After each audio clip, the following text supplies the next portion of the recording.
Hi, Chem Peeps. Let's talk about the mole and what it means and how it's defined. I'm going to start out with an analogy. I always start with something my students are always familiar with, and that in this case is the dozen. We know that no matter what dozen we have, whether it's apples, donuts, or sandwiches, we will have 12 of each of those. 12 apples, 12 donuts, and 12 sandwiches. But you can see here in this example that the number of grams for each of these is going to vary. 12 apples and 12 donuts and 12 sandwiches are all going to weigh very differently. Let's see how this compares to the mole. On this slide, you can see that I have a mole of carbon, which is an element. I have a mole of table salt, which is an ionic compound, and I have a mole of water, which is a molecule. It does not matter what the item is. If I have a mole, I have the same number of pieces, and that number is 6.02 times 10 to the 23rd. That is called Avogadro's number. So if I have a mole of anything, I know there will be 6.02 times 10 to the 23rd pieces in that mole. But notice that the masses do vary, even though it's one mole of each of them.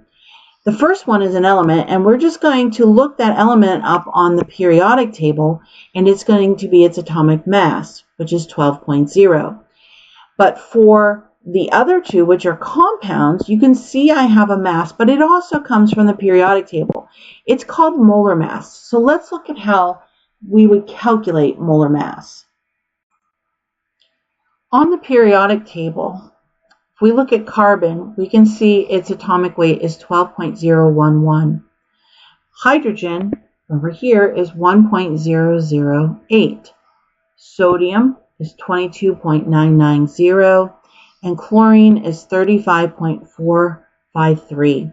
Those weights on the periodic table, no matter what element it equates to 1 mole.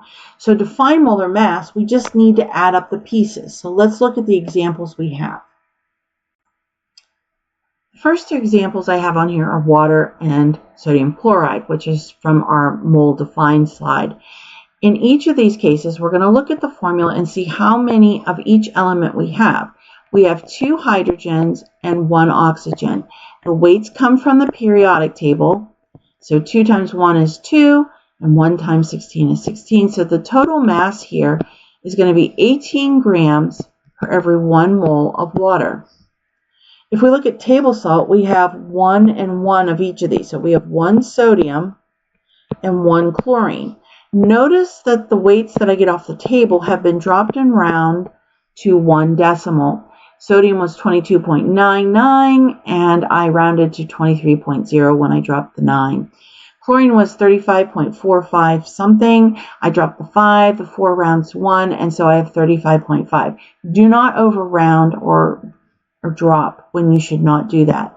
When I add these, my total molar mass is going to be 58.5 grams per every 1 mole of table salt. I have one more example here because I wanted to show you a more complicated formula. This led to acetate. The acetate is a polyatomic ion, and there's 2 of them. This 2 must multiply in to everything inside the parentheses. So instead of 2 carbons, we will now have 4. Instead of 3 hydrogens, we will now have 6. Instead of 2 oxygens, we will now have 4. So here I have 1 lead, I have 4 carbons, I have 6 hydrogens, and I have 4 oxygens.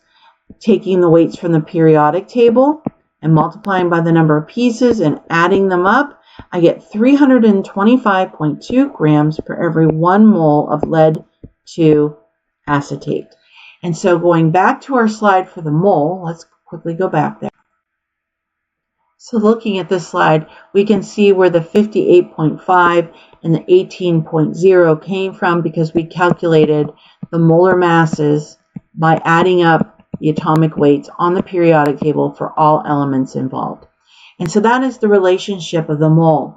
Come back for part 2 to see how to convert between moles and grams and other units.